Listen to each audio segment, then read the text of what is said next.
Good afternoon. I don't have anything, but I'll say apologies from the top. The president has a speech scheduled at 1:30, so if I have to wrap a bit early today, that's why. So let's get to it.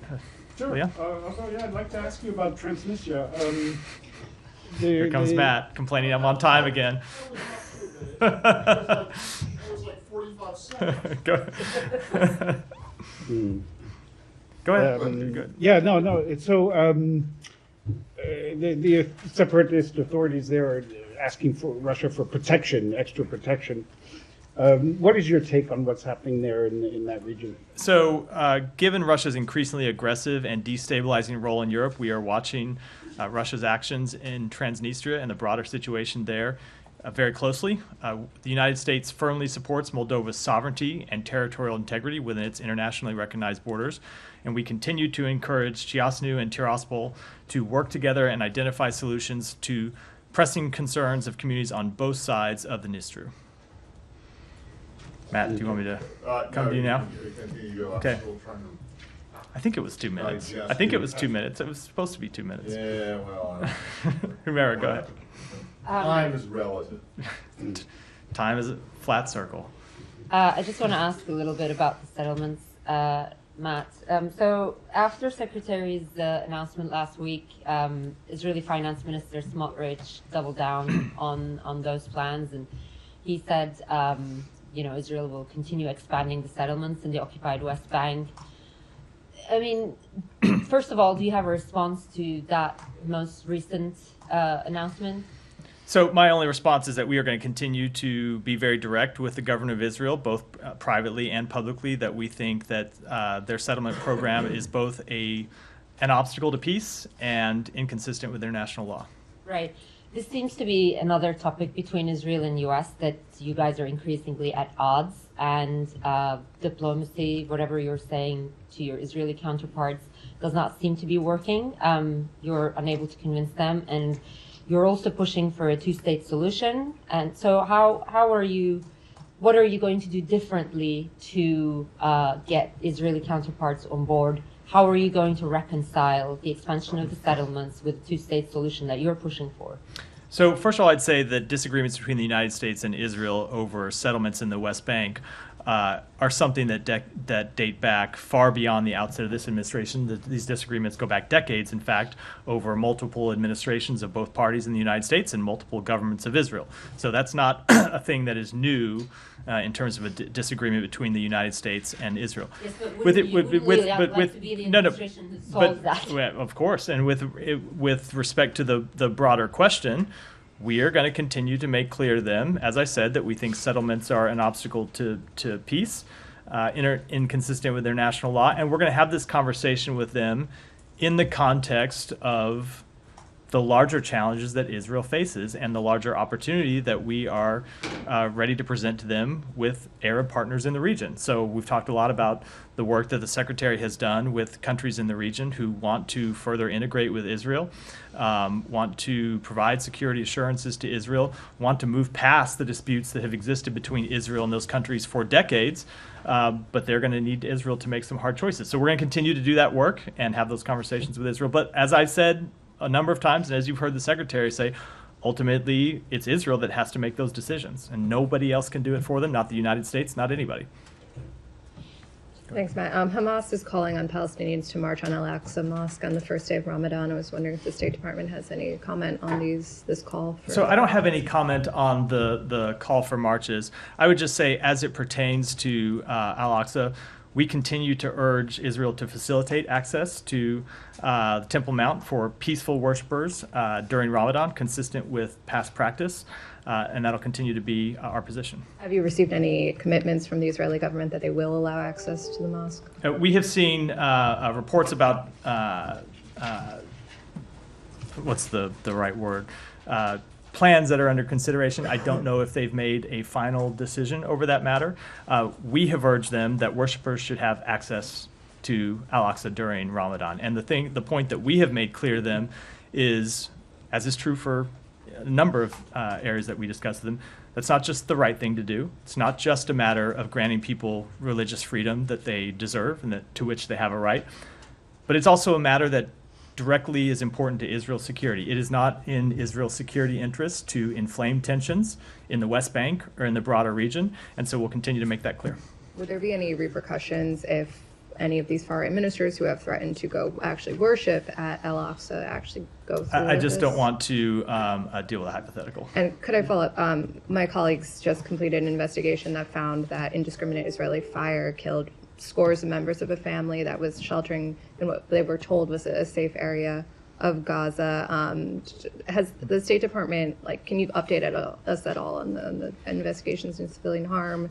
So I have not seen this particular report that CNN has done, so I'll need to look into that to be able to respond to the specifics. But broadly, we have engaged with the government of Israel over a host of civilian deaths and called for investigations, asked for more information. At times, they've been able to give us information about things that happened, either mistakes that the IDF made in its targeting. At times, they've been told us that matters are under investigation. That's the general way that we approach this, but I can't comment specifically on this report, which I haven't seen. You will speak to specific incidents, but can you give us an understanding of the universe of how many of these incidents you're looking into? No, there are a number of incidents that we looked into. As I've said, we are always collecting information and gathering information, but I can't speak to it beyond that. What about the investigations into the destruction of civilian infrastructure, or apparently civilian infrastructure in Gaza? So sure. Specifically, did you ever get an answer to them about the university? So the most recent update I have, we pressed the government of Israel for information about that. They came back to us and said that particular facility was one that was used by Hamas to launch terrorist attacks. We asked for more information, said that we wanted to know more information about their decision-making on that process, and do not yet have a further answer. So you have They not... gave us an initial answer. We wanted to know more and have not gotten, as far as I know, have not yet gotten a further answer. So, in other words, from the administration's perspective, this is still like a kind of, I don't want to say open case, but it's... but you Open don't question have where we are open waiting question. for more information. Correct. Right. Said, go ahead. But although, at that university, they had been there for a couple of months. So the university, even if it was used, it was neutral for at least 2 months under Israeli control and occupation when they blew it up. Let me just ask you on, follow up on Humayra, on the settlements. Now, there's going to be some staggering number, like 13,600 housing units east of Bethlehem, creeping into my village, more than likely. So, and you say we will continue to express our views and so on.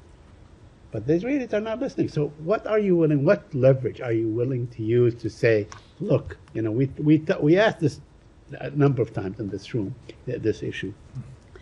Will there ever be will we ever reach a point where you say, okay, you continue to do this, we're going to do this in return? So, Saeed, I think, again, sometimes we've discussed this before, there is a mistaken belief that the United States is able to dictate to other countries' sovereign decisions. That Israel makes its sovereign decisions. We make clear where we disagree with them. And there have been times when we express our disagreements privately. There are times we express them publicly. And of course, you have seen individuals in Israel take actions where we have felt the need to hold them accountable. So with respect to extremist violence in the West Bank, we have made very clear that when we didn't see the government of Israel taking action that we thought was sufficient, we were ready to hold people accountable, and we are ready to hold further individuals accountable if appropriate. And that'll continue to be the case. Other countries, they're all sovereign, of course. But, we don't give every country $4 billion a year at least in aid and so on. So we should have some leverage. And especially when it comes to settlements that you are committed, at least verbally, to have a Palestinian state on that land. I mean, once that land is made into settlement, there will be no land to erect the Palestinian state. So, again, we provide security assistance to Israel because we support Israel's legitimate right to ensure that the attacks of October 7th never happen again, to ensure Israel's legitimate right to protect itself from a terrorist organization, Hezbollah, that exists to the north of Israel and continues to attack Israel and has said that is committed to the destruction of Israel. So that is true. It is also true that there are things that the government of Israel does with which we disagree, and we express our disagreements. But that doesn't change our fundamental commitment to Israel's security. And so I know that's sometimes hard for people to understand, but we are committed to Israel's security, and that's why we take the actions to support their right to defend themselves consistent with humanitarian law. But that does not mean that we agree with everything that they do. Last one, although, we must admit that American aid to Israel predates October 7 by decades, So let me ask you about also the issue that Humayra raised on the, you're not seeing eye to eye, or the administration is not seeing eye to eye with Mr. Netanyahu. I mean, we see on timetables, on many other issues and so on. Now, the president has not retracted what he said last Monday about, we are looking at, hopefully, at a ceasefire possibly next Monday and so on. But Mr. Netanyahu seems to be in total disagreement with you guys. So I will not speak to the comments by the Prime Minister, but on the behalf of the United States, we continue to believe that an agreement is possible. We have made significant progress towards one, as you heard the President say, as you've heard me say, and we're going to continue to work towards it. Sorry, just on the sovereignty issue. Yeah. I know we had a tiny exchange about this yesterday, but when you say that the idea of your respect or U.S. respect for sovereignty does not extend to the Palestinians, right? We are committed to the establishment. We are committed to the establishment of an independent Palestinian state. They are not currently so they a have state. They have no sovereignty. We are trying to establish sovereignty for No, the no, Palestinians. but currently they don't. We are right? trying to establish it for them. Okay, so can you think of any other, like, how does this compare to Taiwan, for example? I think this is No, in terms of your belief in sovereignty. So you have a one China policy as it relates to China and Taiwan, which indicates that Taiwan is not sovereign, and yet you treat them as a sovereign entity, maybe not a state, but a sovereign entity. With the Palestinians, do you treat them with the same kind of regard, that maybe they're not a sovereign state, or you do not recognize them as a sovereign state, but at least they have a right of self-determination? So we do not treat them as a sovereign state, but we are trying to establish an independent Palestinian state. I know. Just let me get to the answer. And we do support self-determination for the Palestinian people. Okay, but they do not currently enjoy the administration's thinking, and previous administrations' thinking as well. They do not enjoy the rights of sovereignty that, say, Israel or Jordan or Australia or Madagascar have. So I don't know what you mean by the question, but we do not recognize them as an independent state. That's a factual matter. But we are trying to establish. And thus, they have no right or claim to sovereignty. They are not a sovereign state at this point, but we are trying to establish them as one. Right. Very quickly, to Matt's point, is the Biden administration ever going to reopen the consulate for Palestinians in Jerusalem, and if not, why not? I don't have any update on that matter. It's something that we continue to look at. Go ahead. The Secretary raised the point, sorry. that the Secretary said back in 2021 that this would be done. It's 3 years later. What's the holdup? And it's something that we continue to review, but I just don't have an update. Thank Alex, you. go A ahead. couple of questions. Going back to Moldova, can you please expand on what you just said to my colleague? I know there are a lot of pieces moving there, but what kind of reaction will that invite from the U.S.? And do you view this as an isolated event or a part of a broader strategy that Russia is feeling emboldened given the Western delay in Ukraine? So I don't want to speak to what we might do. As I said, we're watching the matter very carefully. I don't want to speak to hypothetical what may happen down the road. But obviously, we have seen Russia take a number of incredibly reckless and destabilizing acts in the region. That's nothing new. So that is the very reason, as I said, why we were watching this matter so closely.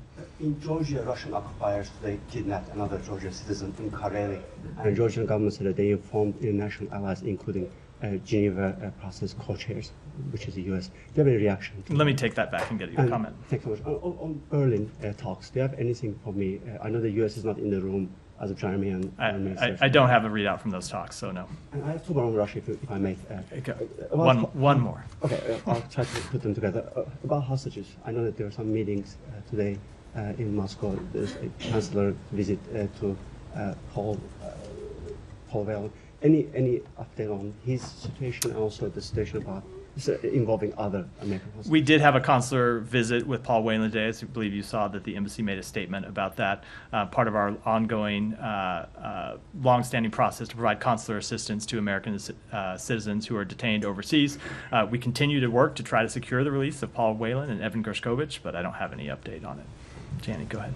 Thank you, Matt. Two questions very quick. Secretary Blinken meets with the South Korean Foreign Minister Jo Tae-yeol today. What is the purpose of the meeting and what will be discussed at the meeting? So I will not preview what will be discussed before he has a chance to have that meeting, and as is my longstanding practice. But they will certainly discuss cooperation on a number of issues in the region, destabilizing acts by North Korea, and of course the trilateral partnership between the United States, Korea, and Japan. And you can look, of course, for a full readout after the meeting. Secondly, the United States wants South Korea to provide more weapons, including artillery cells, to Ukraine. What item do you specifically want? So I'm not going to speak with respect to specific conversations with South Korea, but I will, or specific military items. But we have, of course, encouraged a number of allies and partners around the world to step up and provide security assistance to Ukraine. And in fact, we've assembled a coalition of more than 50 countries who have provided assistance to Ukraine. And the way we see it is that every country has different capabilities, different ways that they can step up and help, and so we have engaged in a process to try to match up the needs that Ukraine has with different capabilities that other countries can meet. This issue will be raised at the foreign minister meeting today. Again, I don't want to preview a meeting before it happens. Thank you. So, go ahead. Two questions in Pakistan, thank you. 4 foreign nationals who were charged last week in the U.S. with transporting suspected Iranian-made weapons on a vessel intercepted by U.S. naval forces in Arabian Sea. Now, Pakistani authorities have told us that they have approached the U.S. for consular access to 4 of them. Do you have any update on that? I would defer that question to the Department of Justice. When people are taken into federal custody, they're held by the Department of Justice, and it is that department that decides matters of consular access. Sure, second question. So Imran Khan, former Prime Minister, he has asked IMF to factor in countries' political stability in any further bailout talks. And as U.S. knows, Pakistan needs $2 billion loan in March to be able to avoid economic breakdown. How do you see this effort on PTI's part to be contacting IMF and also talking about election rigging?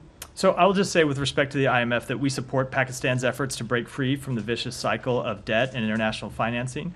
The long-term health of Pakistan's government, our economy, is crucial to its stability.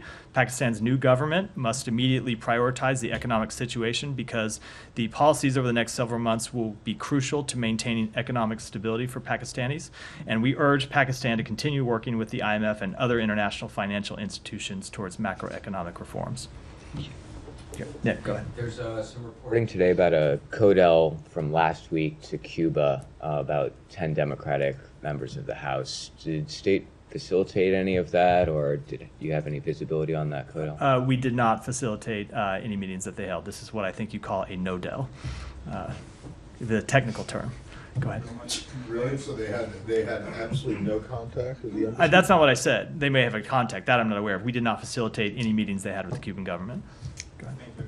You reported yesterday that the United States supports the idea of European allies sending troops to Ukraine. Can you confirm that? Does Washington support it or not? I think I spoke to this yesterday from this podium where I made clear that other countries will decide what they want to do, but on behalf of the United States, the president has been very clear that he is not going to put U.S. boots on the ground. And if you heard me yesterday, I referred to the comments by the NATO Secretary General that he has made very clear, been very clear, that there will be no NATO troops in Ukraine. Okay. And one more question. According to IMF data, the Russian economy grew faster than any of the G7 economies in 2023. And sorry, I just misheard. Can you just... According to IMF... According to IMF, yeah. IMF data, the Russian economy grew faster than any of the G7 economies in 2023 and is expected to do so in 2024. Can you explain this phenomenon? Does does it mean that sanctions doesn't work? So I didn't see that specific report, but we have seen the Russian GDP decline dramatically since its invasion due to the sanctions and export controls that the United States and other countries imposed on Russia, and due in part to, in our belief, the hundreds of thousands of Russians, some of the best and brightest, who fled Russia after the outbreak of that conflict. Go ahead. Thank you, sir. The United States is helping Pakistan in the energy sector, and recent projects help Pakistan addition of 4,000 megawatt of energy capacity in Pakistan. Would you like to share some details about that? Share what? Some details about that. You have any details about the energy? I will have to take that back and get you an answer. So, U.S. Commission on International Religious Freedom disclosed that Indian embassy in Washington D.C. not giving them visa for the last 3 years to monitor the ground situation in India about the religious freedom, and they also asked Biden administration to include India into CPC countries. Do you have any comments on that? What was the second part of the question? So they are asking Biden administration to include India into CPC countries. U.S. Commission on International Religious Freedom. USCRF is an independent commission established by the International Religious Freedom Act of 1998 to provide recommendations to the president. So I would refer you to them for any further comment. Yep, Humera, go ahead. I'll come to you next. Just to go back to your answer on settlements, Matt, and this is not something that I've heard for the first time, but I just want to put it on record. So you talked about wider integration of Israel into the region, and you talked about Secretary's efforts, which I've seen firsthand traveling with him. But so what U.S. is hoping is that you would have a broader normalization between Israel, Saudi Arabia, and perhaps like other Arab countries, and in return, Netanyahu would agree to a two-state solution or some form of it. That would effectively put a halt to the settlements. What's the settlement element of that? So the settlement element of that is that if at the end of this you would have the establishment of an independent Palestinian state, and if you have an establishment of an independent Palestinian state, that would necessarily include the inability for Israel to build settlements in what is another country at that point. Now, the issue of existing settlements, as we have always been clear, is something that would have to be discussed in negotiations between all the parties. Right, and when you have been holding talks with the Israeli government, with Netanyahu and your counterparts there, have they actually privately told you anything that would make you think that they're open to any of these ideas, especially like putting a lid on the settlement expansion? I am not going to. Independent of this. Yeah, I'm not going to speak to. I'm not going to speak on behalf of the Israeli government. I will say what we have made clear, and you've seen the Secretary speak to this when he's in the region about the case that he has made to them, and why we think it's important that there be a coherent plan for the day after this conflict in Gaza that includes reconstruction, that includes governance, and in our view, you have to have the participation of other countries in the region to achieve such a coherent plan, and you also have to have the participation of other countries in the region to achieve real and lasting security for Israel, and so that's why we're going to continue to make that case. Yeah, one last thing on aid, and I've asked you this earlier this week, since the situation is even more and more dire. We're seeing a lot of reports of now, like, children, sort of starvation, malnutrition. So there seems to be like almost a complete collapse in the distribution of aid inside Gaza. We've seen Israel blame UN. I mean, does the United States share that view? Is it up to UN, and is it their inability to provide this? And what are you guys doing to address this urgently? So I think with respect to the distribution issue, the UN is unable to distribute food and other assistance inside Gaza the way that they would like to due to the security situation. So it is a matter that needs to be addressed by all of the concerned parties, and that's what we're trying to do. I will say we are also working on opening additional crossings to get humanitarian assistance in addition to Rafah and Kerem Shalom, and hopefully in a way that would alleviate some of the distribution issues that we face. There are other ways that we are exploring to get humanitarian assistance in, but we are also, and it's why you hear us talk about this so much and why we're devoting so much effort, trying to secure a hostage deal that would lead to a temporary ceasefire, because ultimately that would resolve a lot of the issues regarding the distribution of humanitarian assistance. And if there aren't an active conflict going on, it's much safer for people to move around. It's much safer for aid to be delivered. And then because there's more aid coming in and more aid being delivered, the people on the ground aren't in such a desperate situation that you see looting of convoys and that sort of a security problem as we've seen in the last few weeks. Yeah. I understand the emphasis on the hostage talks, but we're talking about dates like March the 4th, and some people even call that like optimistic. We're talking about March the 10th, the start of Ramadan, but you know, what we're seeing inside Gaza right now is like much more urgent than that. That was what I was speaking to with the first part of my answer, is why we're trying to resolve the security situation that has led to trucks being unable to move freely. We're trying to get an additional crossing open. This is independent of a potential hostage deal, and we're exploring other ways to get humanitarian assistance in. We're not just waiting for a hostage deal. We are trying to address that issue now, while also recognizing that the best solution to the problem would be a temporary ceasefire. Right. By the way, how is the third opening of the crossing will help the distribution problem inside? I don't want to speak to that now. It's something that we're pressing on, and if and when I have more details, I'll speak to him from here. Yeah, go ahead. I told her I'd come to her next. I'll come to you after. Go ahead. Recently, an Austrian hostages was released by Taliban regime with Qatar mediation. As we know, there are some American hostages in the Taliban prison, including the Ryan Corbett. Is there any negotiation between United States and Taliban for releasing American hostages from the Taliban prison? U.S. officials have consistently pressed, including in meetings with Taliban representatives, for the immediate and unconditional release of Americans detained in Afghanistan, noting that these detentions are a significant obstacle to positive engagement. Afghanistan for yeah. a second. Yesterday, I think it was Nick, asked you about Representative Paul's quote-unquote threat to subpoena the Secretary over these AAR notes.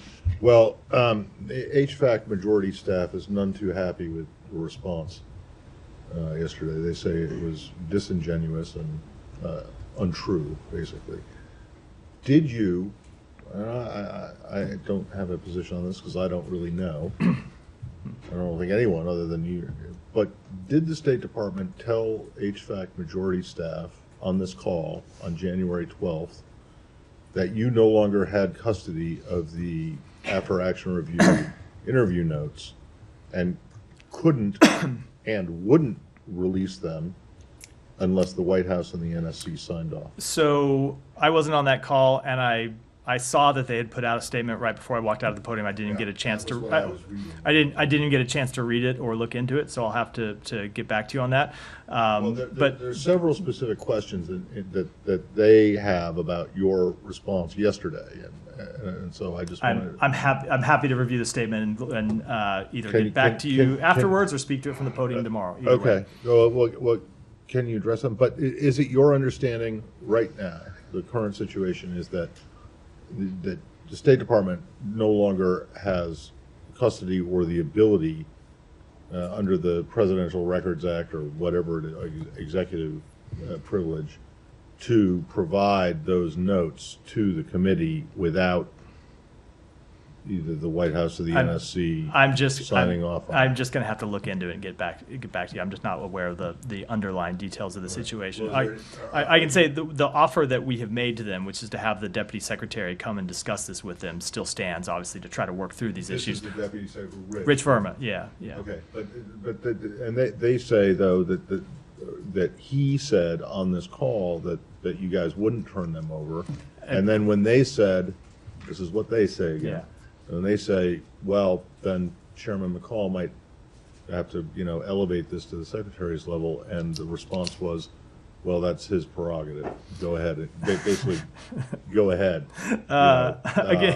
And if that's correct, I don't know if that characterization is correct or not, but if it is, it just seems, I don't know, it just doesn't seem to be like saying, it doesn't seem to be indicative of an agency that wants to or thinks that it's important to cooperate on this. And I understand this has gone on for a long time. I was about to say, and I get all that, but they have a legitimate interest.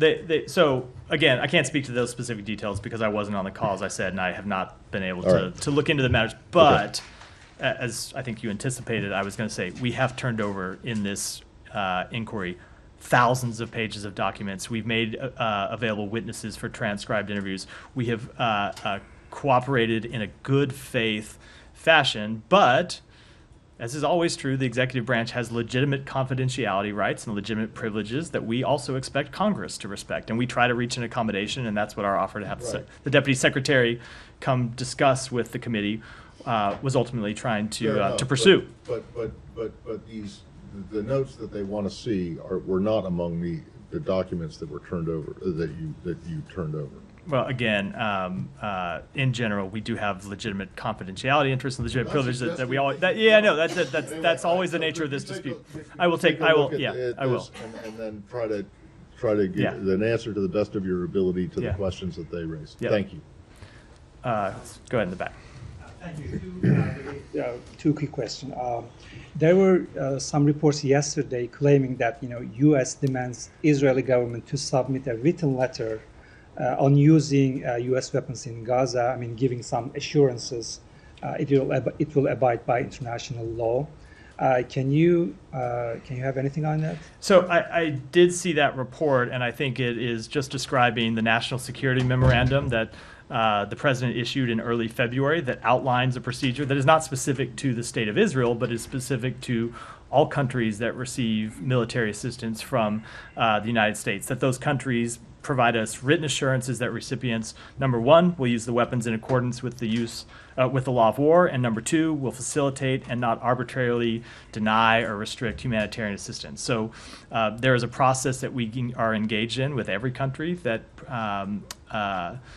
receives military assistance from the United States to make sure they are aware of the requirements of the National Security Memorandum, make sure that they are aware of the timeline that is outlined in the National Security Memorandum. Again, this is all public. It requires a 45-day timeline for these countries to provide written assurances. So we're going about that process now. And Alex, and then we'll have to end because I think it's time for the president. Quick on Sandvine, the U.S. blacklisted Sandvine today. Can you please fill us in on what does that mean in practice in terms of holding repressive regimes accountable?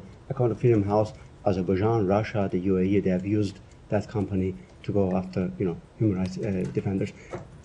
To hold them accountable, will you take a further step rather than just denouncing them, unwanted? I do not have any further actions to preview from here. With that, thanks everyone. Sorry for the short briefing.